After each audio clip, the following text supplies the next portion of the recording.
Baik, shalom. Sekali lagi shalom. Nah, puji akan nama Tuhan. Pada kesempatan hari ini kita akan belajar bersama dalam kitab Keluaran pasal yang ke-15. Kita baca dalam kitab Keluaran pasal 15 ayat 22 sampai dengan ayat yang ke-27. Keluaran pasal 15 ayat 22 sampai dengan ayat yang ke-27 dengan perikop di Mara dan di Elim. Ayat yang ke-22 dimulai demikian bunyi firman Tuhan. Musa menyuruh orang Israel berangkat dari Laut Teberau. Lalu mereka pergi ke padang gurun Syur. 3 hari lamanya mereka berjalan di padang gurun itu dengan tidak mendapat air. Sampailah mereka ke Mara, tetapi mereka tidak dapat meminum air yang di Mara itu karena pahit rasanya. Itulah sebabnya dinamai orang tempat itu Mara. Lalu bersungut-sungutlah bangsa itu kepada Musa, kata mereka, apakah yang akan kami minum? Musa berseru-seru kepada Tuhan dan Tuhan menunjukkan kepadanya sepotong kayu. Musa melemparkan kayu itu ke dalam air, lalu air itu menjadi manis. Di sanalah diberikan Tuhan ketetapan-ketetapan dan peraturan-peraturan kepada mereka, dan di sanalah Tuhan mencoba mereka. Firman-Nya, jika kamu sungguh-sungguh mendengarkan suara Tuhan Allahmu dan melakukan apa yang benar di matanya dan memasang telingamu kepada perintah-perintahnya dan tetap mengikuti segala ketetapannya, maka aku tidak akan menimpahkan kepadamu penyakit manapun yang telah kutimpahkan kepada orang Mesir, sebab aku Tuhan yang menyembuhkan engkau. Sesudah itu sampailah mereka di Elim. Di sana ada 12 mata air dan 70 pohon korma. Lalu berkemahlah mereka di sana di tepi air itu. Nah, saudara yang dikasihi Tuhan kita Yesus Kristus, dalam khotbah saya hari Minggu kemarin dalam kitab Keluaran pasal 14, kita sudah sedikit mempelajari bagaimana Tuhan punya cara menolong bangsa ini.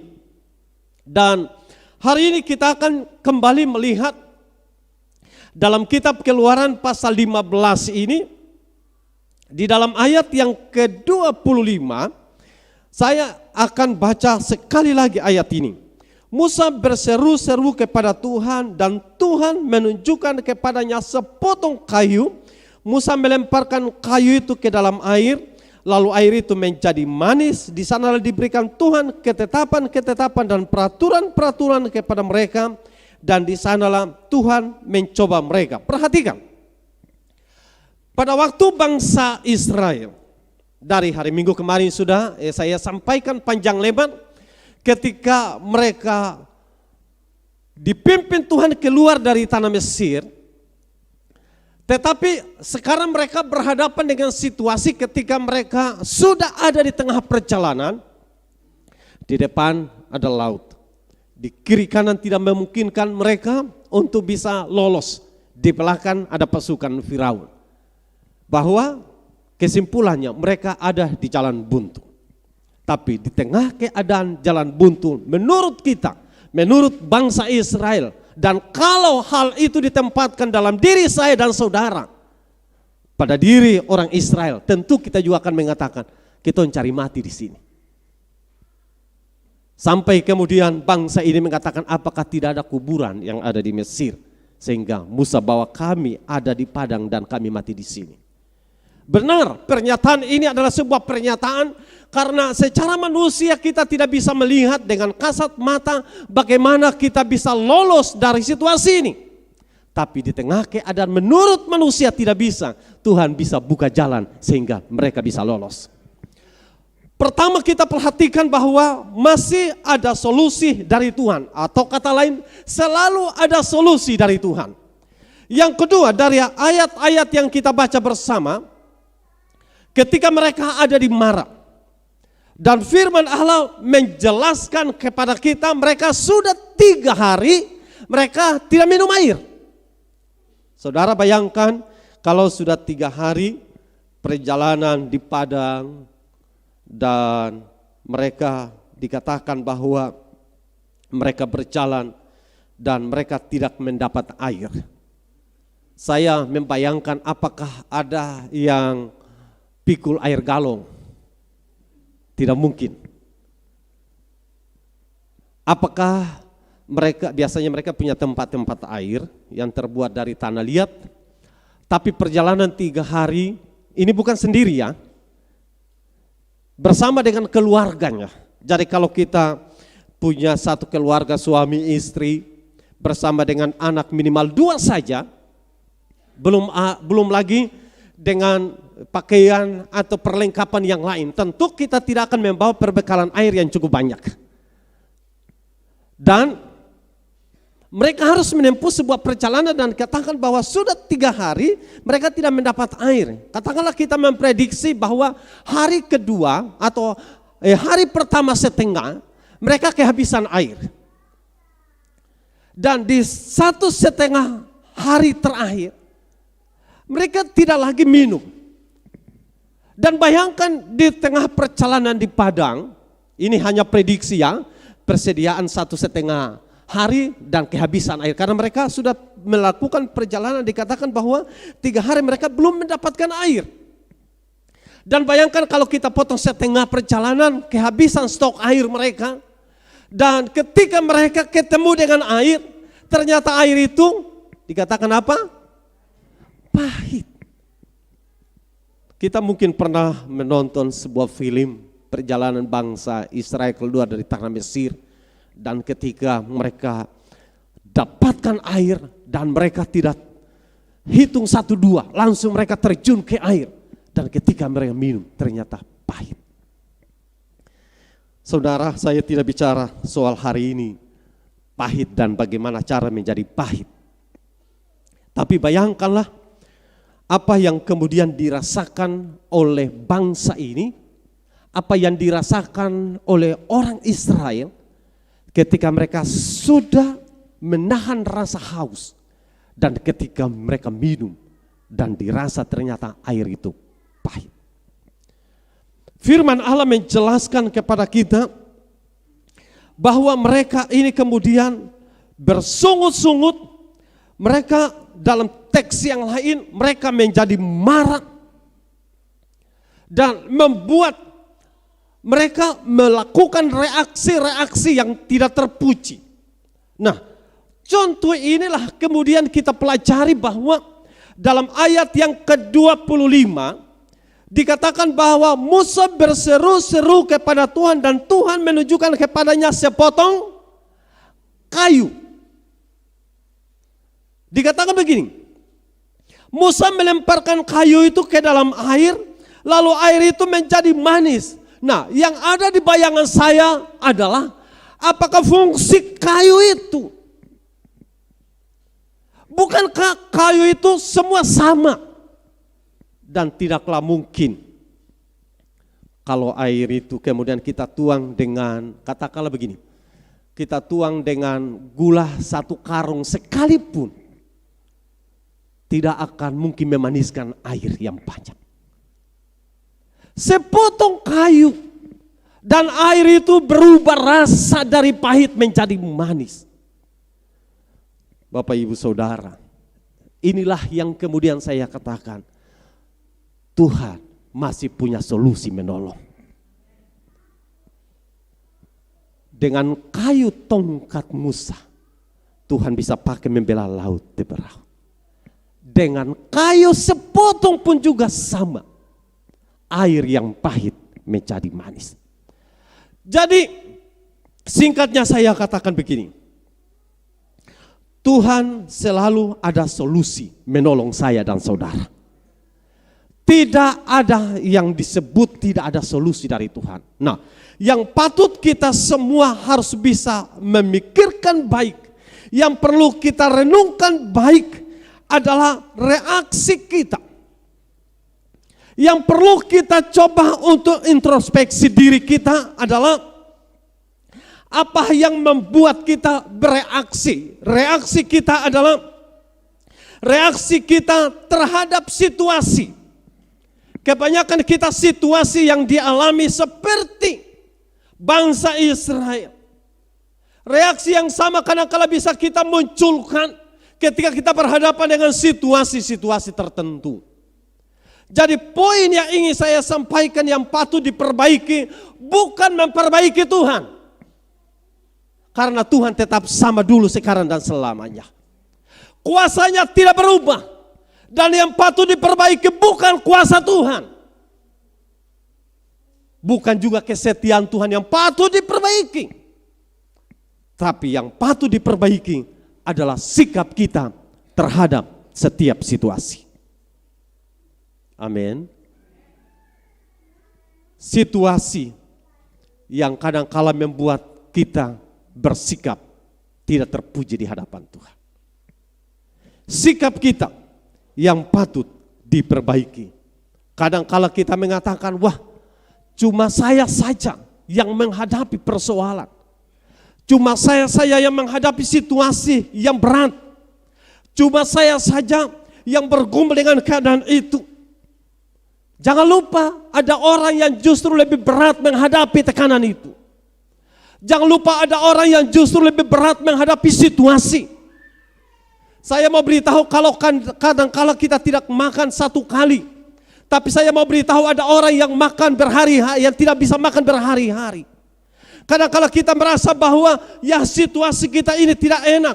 Tapi saya mau beritahu ada orang yang justru juga merasa lebih tidak enak. Kadang-kala kita ini merasa sakit. Tapi saya mau beritahu ada orang yang sakit lebih parah dari saya dan saudara. Jadi tidak ada alasan bagi saya dan saudara untuk kemudian mempersalahkan situasi. Apa yang perlu kita perbaiki di sini adalah sikap kita. Kadang-kala gaji kita, contoh, terlambat dibayar kalau saudara PNS. Saudara sebagai pegawai swasta, saudara merasa gaji saudara juga terlambat dibayar. Saya mau beritahu ada orang yang gajinya tidak dibayar-bayar.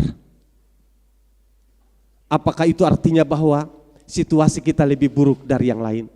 Saya mau katakan tidak. Karena Tuhan tahu batas kekuatan dan kemampuan. Kadang-kala kita marah terhadap situasi, tapi jangan lupa ada situasi yang dialami oleh orang lain jauh lebih buruk dari saya dan saudara. Jadi jangan pernah mempersalahkan Tuhan. Yang kedua, yang patut diperbaiki adalah sikap kita. Yang pertama terhadap situasi, yang kedua sikap kita terhadap Tuhan. Bangsa ini bangsa yang jago bersungut-sungut. Kenapa saya katakan mereka ini adalah bangsa yang jago bersungut-sungut? Bayangkan waktu mereka ada di tanah Mesir, Tuhan melakukan mujizat yang hebat. Dari tulah 1 sampai dengan tulah ke-10. Dan itu mujizat yang saya katakan bahwa itu mujizat bukan impian. Itu mujizat nyata-nyata dinikmati, itu disaksikan oleh bangsa Mesir termasuk orang Israel. Disaksikan dengan mata kepala mereka. Ketika mereka ada di padang dan kemudian berhadapan dengan situasi terpuruk, mereka kemudian marah Tuhan, mereka marah Musa. Dan setelah itu mereka ternyata ada jalan lagi yang mereka dapatkan. Dengan kata lain bahwa selalu kemudian mereka dapatkan solusi jalan keluar dari Tuhan. Tetapi ketika kemarin mereka dalam perjalanan mereka sudah 3 hari mereka tidak dapatkan air. Mereka kemudian mengeluh lagi, mereka marah lagi. Tapi kemudian Tuhan juga tolong mereka. Dan akhirnya mereka mendapatkan air sebagaimana yang mereka rindukan. Tetapi dari cerita sampai di Mara, memberikan kepada kita gambaran bagaimana reaksi orang-orang Israel terhadap Tuhan. Andaikan saudara adalah Tuhan, saudara akan merasa, loh, anak-anakku ini bagaimana? Saya sudah tolong mereka dengan begitu hebat, tapi mereka justru tidak bisa sabar untuk mendapatkan pertolongan saya. Mereka seakan-akan tidak percaya saya ini Tuhan yang bisa menolong. Dan ini juga kadang-kala terjadi buat saya dan saudara.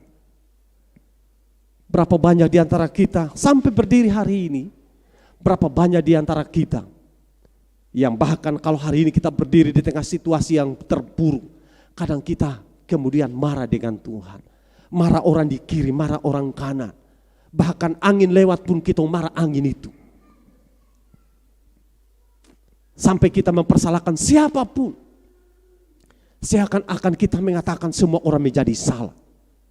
Apalagi Tuhan. Tapi saya mau beritahu bahwa selalu ada solusi dari Tuhan. Tuhan selalu buka jalan. Tuhan punya cara yang selalu ada untuk menolong saya dan saudara. Jadi sikap kita terhadap Tuhan jangan pernah berubah. Sekali lagi, sikap kita terhadap Tuhan jangan pernah berubah. Dari percaya menjadi tidak percaya, jangan sampai itu terjadi. Biarkan ketetapan hatimu percaya kepada Tuhan. Janganlah hendak bergeser selangkah pun dalam hidupmu. Karena Dia Allah yang tidak pernah berubah. Bangsa Israel sudah mengalaminya. Saya dan saudara sudah mengalaminya. Saya dan saudara sudah punya pengalaman spesial. Berapa banyak di antara kita semua yang toh ternyata Tuhan bisa campur tangan menolong kita. Di belakang hari, atau di 1 tahun, atau di 2 tahun, atau di 1 bulan yang lalu, kita melewati sesuatu yang berat. Tetapi sekali lagi, Tuhan masih tetap tolong kita semua. Karena jangan pernah mengubah sikapmu terhadap Tuhan. Sekali lagi saya mau menyampaikan, jangan pernah mengubah sikapmu terhadap Tuhan. Dari percaya menjadi tidak percaya. Dari percaya menjadi tidak percaya. Jangan sampai itu terjadi. Karena sekali lagi, contoh 3 hal yang saya sampaikan. Di Mesir Tuhan bisa tolong bangsa Israel. Di padang ketika mereka berhadapan dengan laut berau. Di belakang ada musuh di kiri kanan. Tidak memungkinkan ada pegunungan. Tuhan bisa tolong mereka. Dengan sepotong kayu, air yang pahit bisa menjadi manis. Ada solusi yang Tuhan buka buat mereka. Jadi tidak ada alasan untuk kemudian mengubah sikap kita terhadap Tuhan. Yang ketiga, kalau yang pertama sikap kita terhadap situasi, sikap kita terhadap Tuhan, dan yang ketiga sikap kita terhadap diri sendiri. Nah, yang rawan sebenarnya bukan terhadap situasi, terhadap Tuhan, tapi yang sebenarnya rawan itu terhadap diri sendiri. Kenapa saya katakan lebih rawan terhadap diri sendiri? Kalau kemudian terhadap diri sendiri, ini bicara saya bisa katakan rasa pesimis kita. Kalau kita sudah pesimis, artinya kita sudah tidak lagi berharap banyak. Ada istilah pasrah, ada yang mengatakan sudah adu-adu nasib. Tidak ada itu, saudara. Apa yang sudah tadi saya katakan, selalu ada solusi dari Tuhan. Jadi tidak ada kata nasib, tidak ada kata pasrah. Bukan pasrah keadaan, harusnya bukan pasrah terhadap situasi, pasrah kepada Tuhan, itu jauh lebih baik. Nah, orang yang pesimis bukan pasrah kepada Tuhan. Orang yang pesimis itu pasrah terhadap situasi dan nasib. Kepada Tuhan harus kita menggantungkan hidup ini. Nah, kalau kemudian kita memiliki sikap terhadap diri sendiri yang berkaitan dengan rasa pesimis, bisa juga memungkinkan kita tidak lagi akan bergairah menjalani hidup. Kalau kita tidak bergairah menjalani hidup, bicara apa lagi saudara? Kalau kemudian kita tidak punya semangat hidup, mau buat apa lagi? Sudah tidak bisa. Ibarat kita sudah menjadi tawar. Dan kalau garam itu sudah menjadi tawar, dengan apa ia diasinkan? Ini yang penting. Jangan sampai kita menjadi tawar. Jangan sampai kita menjadi pesimis dengan menjalani kehidupan ini. Karena ketika kita menjadi pesimis dan kehilangan gairah menjalani hidup, maka tentu tidak lagi percaya terhadap kualitas diri dan kesempatan-kesempatan emas. Sekali lagi, kalau kemudian kita sudah menjadi pesimis, kita sudah tidak lagi bergairah menjalani kehidupan, maka kita sudah tidak lagi percaya terhadap kualitas diri dan kesempatan-kesempatan emas yang Tuhan bisa buka. Sehingga kadangkala orang kemudian mengatakan, ya nanti beta akan dapat hal yang buruk juga. Dia sudah tidak berani lagi melangkah.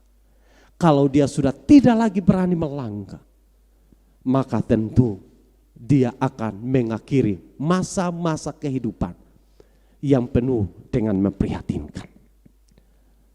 Inti yang kemudian saya sampaikan, apapun yang kemudian kita hadapi, kita diharapkan bersabar menunggu waktu Tuhan terbaik buat saya dan saudara.